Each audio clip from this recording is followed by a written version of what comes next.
اور پھر کشمیری بہن بھائیوں، بڑوں کی، بزرگوں کی، بچوں کی، نوجوانوں کی، ہماری بہنوں کی جو جد و جہد ہے وہ تو 1826 آن ورڈ ایک لحاظ سے میں کہوں گا کہ شروع ہو گئی ہے اس جی، ظلم ریشمی تحریک اور جب اس معاملے سے جی صحیح ہے۔ بالکل۔ اور آپ یہ سوچیں کہ آپ پوری دنیا میں آپ دیکھ لیں کوئی اس وقت تحریک اس قدر یعنی جو صدیوں کے اوپر محیط ہو وہ آپ کو نظر نہیں آئے گی، ادر دین جو کہ آپ نے ایکچولی مقبوضہ کشمیر کے اندر دیکھا ہے، یا ہمارے کشمیری بہن بھائیوں کا وہ جذبہ یعنی اسلام کے لیے، ایک دوسرے کے لیے، اس مقدس سرزمین کے لیے جس کو کشمیر کہتے ہیں، اور وہ کیسے جڑے ہوئے ہیں۔ اور ہم امیجن کریں جو آپ نے میرے سے سوال پوچھا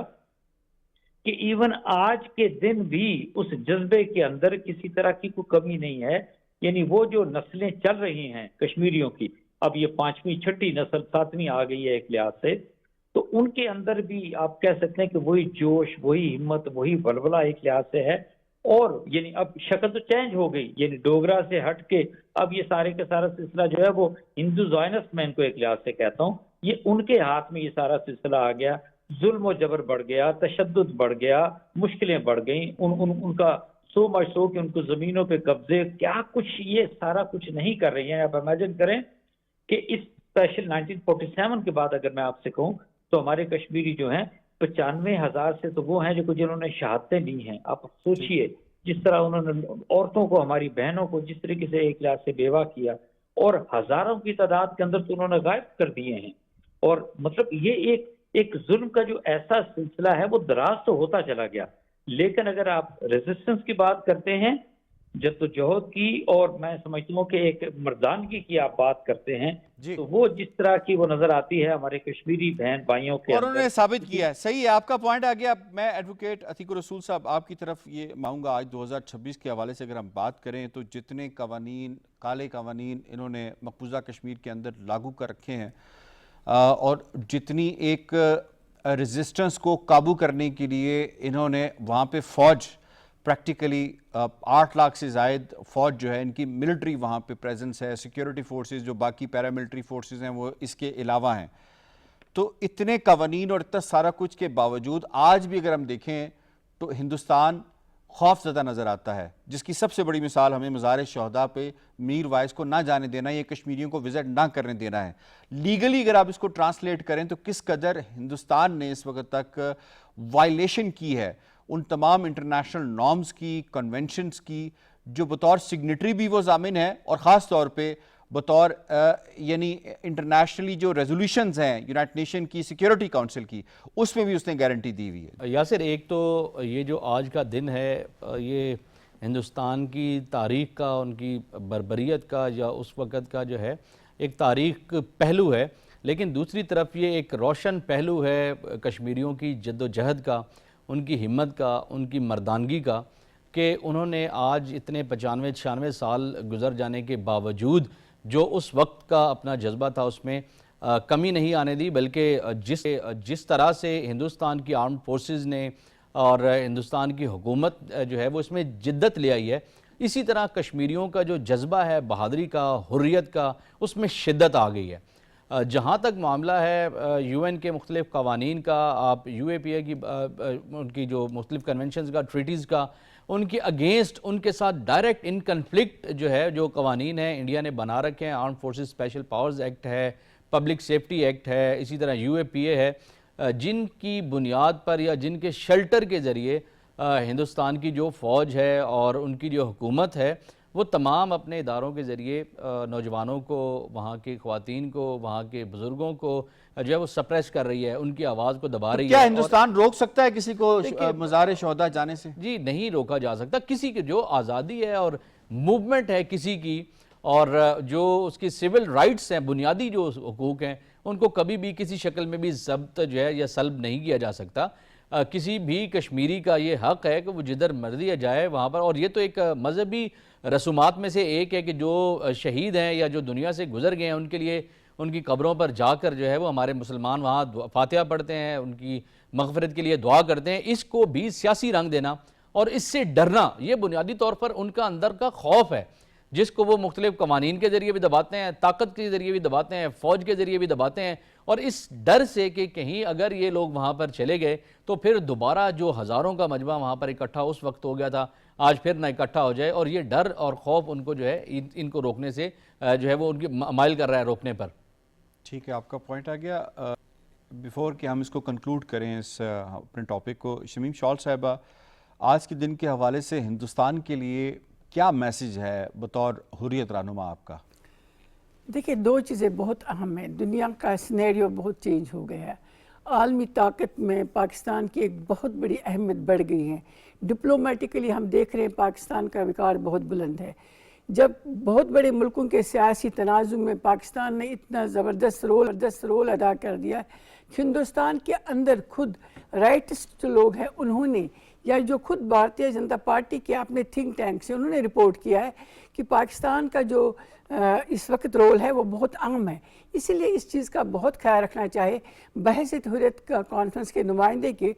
کہ ہم بات چیت کو، ڈائلاگ کو پروموٹ بھی کرتے ہیں، تسلیم بھی کرتے ہیں، مانتے بھی ہیں۔ اور جب اس وقت پاکستان بہت اہمیت حاصل کر چکا ہے، ہندوستان کو چاہیے کہ وہ جب طاقت کے نشے میں بات چیت کو رد کرتا تھا، پاکستان ڈائلاگ کی بات اس وقت بھی کرتا تھا، آج بھی ڈائلاگ کی بات کرتا ہے، اور اس میں حریت کانفرنس برج بننے کے لیے تیار ہے کہ دونوں ملکوں کے درمیان جتنے بھی تنازعات ہیں وہ ایک سائڈ پر، لیکن مسئلہ کشمیر کو حل کرنا بھارت کے لیے اتنا ہی ضروری ہے جتنا بھارت کو دہلی کے پارلیمنٹ میں بیٹھ کے ایک بل پاس کرنا، کیونکہ جس طرح سے وہ دہلی میں اپنے لوگوں کے لیے بل پاس کر کے سہولیات فراہم کرتے ہیں، کشمیری مسلمانوں کو اور ریاست کے تمام باشندوں کو، جہاں ہندو بھی ہے، ڈوگرا بھی ہے، سکھ بھی ہے، اور وہاں پر اقلیتیں جو ہمارا ایک گلدستہ ہے سیاسی، یا ہم کہتے ہیں کلچرلی ہمارا ورثہ ہے، اس میں سبوں کے حقوق ہے، ان حقوق کی پاسداری کا ہمارے سے وعدہ کیا گیا ہے۔ اس وعدے کو وفا کرنے کے لیے انہیں بیٹھنا چاہیے ٹیبل پر، نیگوشیٹ۔ اگر اس وقت ہندوستان، دوسری اہم بات، اگر ہندوستان اس وقت نیگوشیٹنگ ٹیبل پر نہیں آتا ہے تو اس کو یاد رکھنا چاہیے کہ اب وہ جھوٹ کے بلبوتے پر جو بیانیہ اس نے پچھلے 20-25 سال میں بنایا تھا، دنیا میں ایک پروپیگنڈا کیا تھا پاکستان کے خلاف، دنیا نے خود دیکھ لیا کہ امن کے لیے اور پوری دنیا کے لیے امن کے لیے بات چیت کرنا، امن کے لیے لوگوں کو گھر بلانا، اسلام آباد کوئی چھوٹی بات نہیں ہے۔ بڑی طاقتوں نے اس کو نہ صرف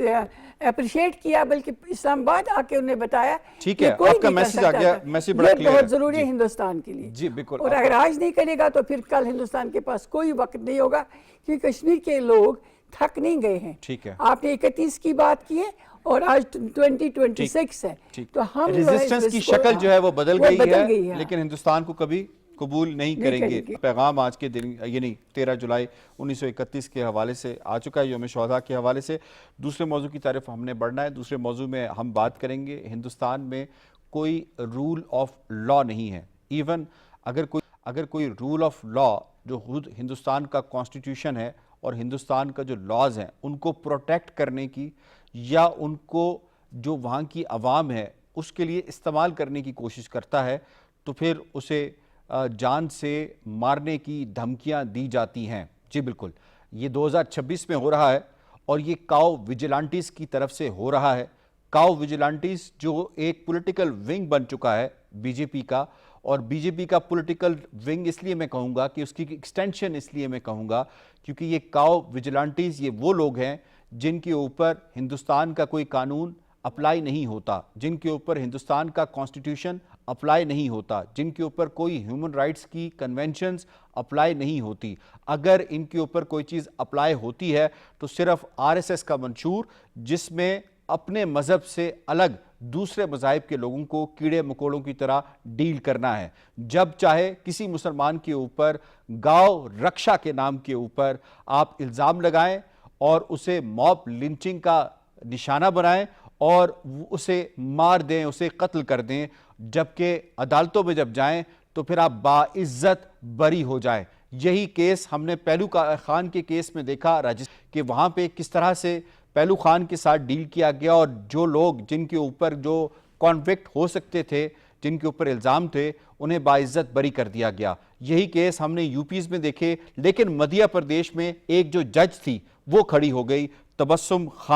تبسم خان نے سزا دی ان تمام لوگوں کو جو اس کے اندر انوالو تھے۔ ایک شخص کے قتل کے حوالے سے یا اقدام قتل کے حوالے سے انہیں عمر قید کی سزا دی تو اس کے ساتھ یہ ہوا کہ اسے جان سے مارنے کی دھمکی دی گئی ہے۔ سب سے پہلے آپ ذرا سن لیں کہ تبسم خان جو کہ ایک مسلم جج ہے جس نے مجرموں کو سزا دی ہے، اسے اس کی پاداش میں جو اس نے کام کیا ہے اس کو کس طرح کی تھریٹننگ دھمکیاں جو ہے وہ ملتی رہی ہیں، ذرا سنائیے گا جی۔ ایک مسلم مہیلا جج بنی ہے تو ہمارے 14 بھائی آجیون کاراواس ہیں۔ اگر ہمارے 14 بھائی 10 دن کے اندر رہا نہیں ہوتے ہیں تو پورے دیش میں، پورے پردیش میں قتل عام ہوگا۔ یہ گاؤ رکشک کے نام پہ، یعنی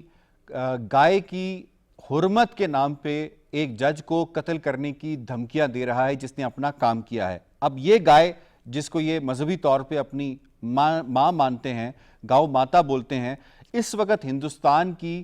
کاؤ کی ایکسپورٹ میں کیا پوزیشن ہے، آپ کو سنواتے ہیں خود انہی کے پرائم منسٹر نریندر مودی کی زبانی جو انہوں نے نیوزی لینڈ میں سپیچ کی، ذرا سن لیجئے گا۔ آج بھارت دنیا کا دوسرا سب سے بڑا فش پروڈیوسر ہے۔ بھارت دنیا کا سب سے بڑا ملک پروڈیوسر ہے۔ بھارت دنیا کا سب سے بڑا بیف پروڈیوسر ہے۔ تو میں اس میں سب سے پہلے شامل کروں گا ایڈوکیٹ عتیق الرسول صاحب کو۔ تبسم خان کا کیا قصور ہے جناب؟ ذرا یہ بتا دیجئے گا، ایک جج جو اپنا فیصلہ سناتی ہے، اب کیا ہندوستان کے اندر آپ کو جج جو ہے وہ جب بھی اپنا فیصلہ سنائے گی تو پہلے کیا اپنا مذہب ڈکلیئر کرنا پڑے گا اور پہلے ان سے اجازت لینی پڑے گی کہ مجھے کس طرح کا فیصلہ دینا ہے؟ دیکھیں یہ ان کا جو جوڈیشل سسٹم ہے اس کی حقیقت جو ہے وہ ہمارے سامنے اس فیصلے سے آشکار ہو جاتی ہے۔ آپ دیکھیں ایک تو جج، اوپر سے پھر خاتون جج، اس کے ساتھ جس طرح کا سلوک جو ہے وہ انڈیا کی یہ جو ہندوتوا ہے اور آر ایس ایس کی سوچ رکھنے والے یہ جو ایکسٹریمسٹ ہیں کر رہے ہیں سوشل میڈیا کے ذریعے اور ان ویڈیو میسیجز کے ذریعے، وہ میرا خیال ہے اس انڈیا میں بسنے والے جو تمام رول آف لا کی یا ڈیموکریسی کی بات کرنے والے لوگ ہیں ان کے لیے اور انٹرنیشنلی بھی سب کے لیے ایک میسیج ہے۔ وہ یہ پیغام دے رہا ہے کہ ایک فیصلہ جو جج نے اس کے سامنے جو فائل ہے، اس کے سامنے جو کیس ہے، اس کے مطابق کیا ہے، اور وہ فیصلہ صرف اس طرح سے ان لوگوں کے خلاف آیا جو گائے کی جو ہے وہ تحفظ کے حوالے سے کام کرنے والے لوگ ہیں۔ وہ جواب یہ دے رہے ہیں کہ آپ کو پورے بھارت میں نہیں بلکہ دنیا بھر میں آپ کو خون ہی خون نظر آئے گا۔ وہ میسیج دے رہے ہیں ایک فیصلے کے آنے کے بعد۔ ہوتا تو یہ ہے کہ جب کوئی جج فیصلہ کرتا ہے تو اس فیصلے پر بات کی جاتی ہے کہ فیصلہ غلط ہے، اس کے خلاف ان کے پاس رائٹ ہے اپیل کرنے کا، لیکن یہاں پر ڈائریکٹ ایک میسیج آ رہا ہے کہ ایک مسلمان جج، اور وہ سامنے آ کے بات کر رہے ہیں واضح طور پر کہ ایک مسلمان جج نے یہ فیصلہ کیا ہے، اور اس کے فیصلے کو کرٹیسائز کرنے کے بجائے وہ پھر مسلمز کو اور ان کے خون بہانے کی طرف جو ہے وہ میسیج دے رہے ہیں۔ اور اس صورتحال میں آپ کو یہ واضح ہو جانا چاہیے کہ جس منظم طریقے سے یہ کیمپین چلائی گئی ہے، اس کا ڈائریکٹ جو اثر ہے وہ ان مسلمز پر ہے جو وہاں پر کام کر رہے ہیں۔ اور اسی طرح جو ججز ہیں اس کی انڈیپینڈنس کے حوالے سے یہ بات واضح ہوگی کہ اگر ہندوستان کے اندر کام کرنے والا کوئی جج جو ہے وہ محفوظ نہیں ہے تو پھر وہاں پر جو اصل رول ہے وہ کر رہی ہے یہ ہندوتوا کی سوچ۔ وہاں پر اگر ایک جج فیصلہ کرنے کے بعد اس کو جو ہے ایون اس طرح کے تھریٹس اگر مل رہی ہیں اور ان کے خلاف کارروائی جو کچھ ہونی چاہیے تھی وہ نہیں ہو پا رہی، تو اس کا مطلب یہ ہے کہ ان کو اسٹیٹ جو ہے وہ خود پروٹیکٹ کر رہی ہے، ان کو سپورٹ کر رہی ہے۔ وہاں پر کوئی رول آف لا نہیں ہے، وہاں پر کوئی جوڈیشل جو انڈیپینڈنس ہوتی ہے وہ نہیں ہے، وہاں پر فیصلہ کرنے کی آزادی نہیں ہے، اور پھر ان فیصلوں پر عمل درآمد کی بات ایون ہائی کورٹ کو آگے آ کے اس کو کمانڈوز دینے پڑ گئے ہیں۔ اب کتنے ججز کو یہ کمانڈوز دیں گے؟ اس سے تو ان کے کمانڈوز ختم ہو جائیں گے۔ ڈاکٹر ولید رسول صاحب، آپ کی طرف میں آتا ہوں، ذرا فرمائی گا 2014 سے لے کر 2025 تک OHCR کی رپورٹ کے مطابق 300 لوگوں کو، 300 مسلمانوں کو صرف اس لیے شہید کیا گیا کہ ان کے اوپر شک تھا کہ وہ جو گائے ہے وہ گائے کو یا ٹرانسپورٹ کر رہے تھے یا گائے کی میٹ کو کہیں لے کر جا رہے تھے۔ وہ کسی نے کیا خوب کہا ہے کہ ہندوستان میں گائے کی حرمت ایک انسان کی حرمت سے زیادہ ہے۔ تو اس کو ذرا آپ کس طرح سے ایکسپلین کریں گے ہمارے ناظرین کو کہ اس وقت کیا ہو رہا ہے وہاں پہ؟ دیکھیں، ایک تو آپ نے خود ہی جواب دیا، ایک طرف تو وہ گائے کی حرمت کی بات کر رہے ہیں، دوسری طرف وہ سب سے زیادہ میٹ ایکسپورٹر ہے۔ تو یہاں سے آپ کو ڈائیکاٹمی پتہ چلے گا، نمبر ایک۔ نمبر دو، جب فیشزم جس طرح جرمنی میں ریس کی بنیاد پہ اور یہی ہوا تھا سٹالن کی دنیا میں اور لینن اور موسولینی کی دنیا میں. اور جب آپ کی ریسزم کی بنیاد پہ اور مذہبی شدت پسندی کی بنیاد پہ سٹیٹ کو چلانے لگے گی تو وہ سٹیٹ کا جو جوڈیشل سسٹم ہے وہ خود کوسچن ہو رہا ہے. اور نمبر 3, جب ہم انٹرنیشنلی فورمز پہ اس بارے میں بات کر رہے ہیں تو پرابلم آتی ہے کہ جناب انٹرنل لیگل سسٹم موجود ہے, ایسے لوگوں کو انٹرنل لیگل سسٹم کے تحت بک کیا جائے. اور اب یہ آپ کا اور ہمارا ایز اے رائٹر کام ہے کہ صاحب وہاں انٹرنل قانون تو موجود ہے جس طرح وکیل صاحب نے بات کی, لیکن نہ ان پہ عمل درآمد ہے اور نہ ہی کوئی جج کوئی انڈیپینڈنٹ فیصلہ ایز پر انڈین قانون بھی کر سکتا ہے. تو یہاں سے آپ کی جو کنٹینٹ کی جو آپ کی بات کی ویلیڈیٹی ہے, جو اس کی ریلائبلٹی ہے وہ بڑھ جاتی ہے. اور یہی کام ہوتا ہے کسی سکالر کا یا کسی میڈیا پرسن کا, وہ حقائق کی بنیاد پہ نہ کہ پروپیگنڈا کی بنیاد پہ. انڈیا میں جو اس وقت ہو رہا ہے وہ ان سارے کیس سٹڈیز کو جمع کرے اور دنیا کو یہ سمجھائیں کہ یہ انڈیا جو اس وقت مودتوا جو میں کہہ رہا ہوں وہ ہندوتوا کا ایڈوانس فیز ہے. مودتوا میں اس کا نام جو میں نے اس پہ نیشنل ڈیفینس یونیورسٹی میں ایک پیپر بھی لکھا ہوا ہے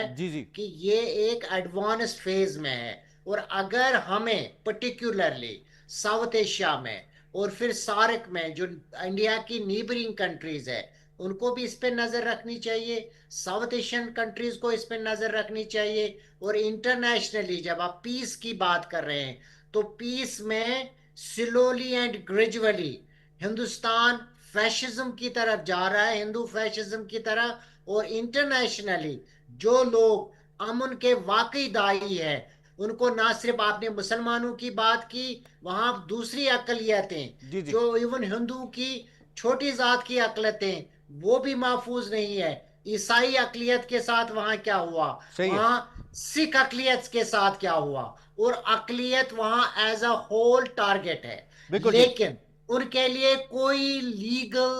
لیگل جو ہے وہ ریمیڈی نہیں ہے. یہی ہم نے دنیا کو بتانا ہے. ٹھیک ہے, آپ کا پوائنٹ آ حقائق کی بنیاد پہ. اور آج آپ نے دیکھا یہ تو صرف مذہبی بنیاد تھی, آج تاج محل کو بھی کوسچن کیا گیا ہے. جی بالکل, آج اس کی کلکتہ بنیادوں میں سے کچھ نہ کچھ نکال لیں گے. صحیح ہے ڈاکٹر صاحب کا پوائنٹ آ گیا. مجھے کرنل صاحب آپ کو اس میں انوالو کرنا ہے. اسد صاحب فرمائیے گا, انٹرنیشنلی اگر ہم بات کریں تو کس قدر ہم سمجھ سکتے ہیں کہ یہ ایک سٹرونگ کیس بنتا ہے مسلمانوں کا, جن کو کاؤ جسے کہتے ہیں کاؤ رکشک نے جس کو نشانہ بنایا اور وہ 300 لوگ اپنی جانوں سے ہاتھ دھو بیٹھے. آج یہ صورتحال ہے اور ان کے جوڈیشل سسٹم فیل ہو چکا ہے. کتنا ایک سٹرونگ کیس ہے انٹرنیشنلی کہ ہندوستان کو اس حوالے سے پینلائز کیا جائے؟ بالکل, میں سمجھتا ہوں کہ یہ جو کیس ہے اسپیشلی اس کو نہ صرف یہ کہ اپنے ریجنل لیول کے اوپر, انٹرنیشنل لیول کے اوپر اور اس سے ہٹ کے کوئی بھی پاسبل فورم ہوتا ہے, even for that matter United nation کی اگر ہم بات کرتے ہیں, ان ساری چیزوں کو سامنے لے کر آنا بالکل یہ آئے گا آپ دیکھیں گے آنے والے وقتوں کے اندر. دیکھیں نا, آپ صرف اتنا سوچیں کہ اس انڈیا کو اسپیشلی اگر دیکھا جائے تو اس کو نریندر مودی نے جو پچھلے 13-14 سالوں سے رول کر رہا ہے, تو اس نے اس پورے ملک کو یہ کس طرف لے کے چلا گیا, مذہبی جنونیت کی طرف وہ کیسے لے کے چلا گیا ہے. اور پھر آپ یہ دیکھیں, یہ اگر جنرلی آپ نوٹ کرتے ہیں نا, بائی نیچر اگر ہندو کو دیکھیں تو وہ بڑا بزدل ہے. ہوتا کیا ہے کہ جب یہ سارا جتھے کی شکل میں ہم دیکھیں کسی کے مذہب کے اوپر تو کوئی بات نہیں کرتے, لیکن بات یہ ہے کہ اس وقت انٹرنیشنل کمیونٹی کی اتنی ذمہ داری ہے کہ یہ OHCR کی جو رپورٹ ہے, انٹرنیشنل رپورٹ ہے, رپورٹ سے اب آگے آئیں اور ایکشنز پہ جائیں. یہی میں آپ سے عرض کرنا چاہ رہا ہوں. اچھا کہ اس میں نا یہ بالکل اس کو سامنے لے کر آنا چاہیے, لیکن میں جو چیز آپ کے سامنے عرض کرنا چاہتا ہوں, یہ جتھوں کی شکل میں آتے ہیں, گاؤ رکشا اور سارا کچھ ہے, اور نیچرلی وہ گیروی رنگ کے لباس پہنتے ہیں, گورنمنٹ ان کے پیچھے ہوتی ہے, اسٹیبلشمنٹ ان کی ایک لحاظ سے پیچھے ہے, یہ اپنے آپ کو بڑا وہ جو ہے نا بہادر سمجھتے ہیں, اور یہ نہتے لوگوں کے اوپر حملہ آور ہوتے ہیں. اور یہ جو کیس جس طریقے سے کے سامنے آیا ہے اور اپنی مطلب ڈسٹرکٹ اینڈ سیشن جج جو ہیں جی جی فیصلہ کیا. اس کا مطلب یہ ہے کہ اگر اس طرح کا کوئی مقدمہ ہوتا ہے تو اس کا مطلب ہے کہ پھر مسلمانوں کو تو ہونا نہیں چاہیے ان کے جوڈیشری کے اندر. Why? Because they don't accept all these things. تو اب میں یہ آپ سے کہوں گا کہ یہ اب وہ سٹیج آ گئی ہے جہاں پہ it is not only Muslim بلکہ جتنی بھی مائنورٹیز انڈیا کے اندر ہیں انہوں نے ایک ایک کر کے سب کو انہوں نے ٹھیک ہے. اور انٹرنیشنلی اس کے اوپر پورا ایکشن ہونا چاہیے. میں شمیم شال صاحب آپ کی طرف آؤں گا. یہ فرمائیے گا کہ ہم مقبوضہ کشمیر کے اندر بھی دیکھتے ہیں جو ان کا حصہ نہیں ہے کہ وہاں پہ بھی انہوں نے گائے کو لے کر اب اس طرح کا ایک پروپیگنڈا شروع کر دیا ہے کہ گائے کے حوالے سے کسی قسم کا اگر پتہ چل جائے تو بڑے سخت قوانین جو ہے وہاں پہ بھی امپلیمنٹ ہو سکتے ہیں. تو یہ بتائیے گا کہ مقبوضہ کشمیر کی اگر ہم بات کریں اور جو کچھ یہ مین ان انڈیا کے اندر گاؤ رکشا کے نام کے اوپر کر رہے ہیں, از اٹ ہیومن؟ دیکھیں دو چیزیں ہیں. پہلے تو آپ کو یہ معلوم ہونا چاہیے کہ مقبوضہ کشمیر میں ابھی بھی مطلب اس دوران جب سے 1947 کے بعد بھی گائے ذبح کرنے پر پابندی تھی. لوگ احتیاطاً گائے گاؤں میں لے کے یا گھروں میں بیچتے تھے گوشت. ایون کہ جب ہم قربانی کرتے ہیں تو گائے کی قربانی سے گریز کرتے تھے شہروں میں تحصیلوں میں, اور عام طور پر چھپے ہی کرتے تھے کیونکہ ہمیں وہاں پر بھی اجازت نہیں تھی. اس پر بہت سارے دفعات لگتے تھے, انویسٹیگیشنز ہوتی تھی. اور جو آج ہندوستان میں ہو رہا ہے, ہندوستان میں اکارڈنگ ٹو یونائٹڈ نیشنز جو رپورٹس ہیں, ہیومن رائٹس واچ کی جو رپورٹ ہے اور جو وہاں کے ریسرچ اسکالرس ہیں, انڈین ریسرچ اسکالرس, وہ کہتے ہیں کہ 86% اٹیکس ہو گئے ہیں گاؤں رکشا والوں کی طرف سے لوگوں پر, عام لوگوں پر, جن پر کیونکہ ٹرانسپورٹر جو ہوتے ہیں وہ مسلمان نہیں ہوتے. اور جو 97% جو ہے وہ مسلمانوں پر اٹیک ہو گئے, وائلنس ان کے خلاف, اور اس میں 300 کے قریب 2012 سے لے کے 2018 تک. اور اسی کے سلسلے میں جو اس خاتون پر اٹیک ہو گیا یہی رپورٹس تینوں بتاتی ہے کہ اس میں سب سے بڑی غلطی کہ وہاں کی پولیس جو ہے وہ پردہ پوشی کر رہی ہے. بھارتیہ جنتا پارٹی کے پورا ایک سسٹم ملا ہوا ہے ان کے ساتھ. صحیح ہے, بالکل ٹھیک ہے. اور اس پہ یقین جب تک ایکشن نہ لیا گیا تو پتہ نہیں اور کتنے 300 لوگ جو ہیں اس کے اندر مارے جائیں گے. پروگرام سے اتنا ہی. میں شکریہ ادا کرتا ہوں اپنے تمام پینلسٹ کا کے حوالے سے تجزیہ, تبصرہ اور رپورٹ اور شارٹس آپ نے ملاحظہ کی. پروگرام کشمیر ٹوڈے سے اتنا. یاسر رحمان کو دیجیے اجازت. اللہ کے بعد.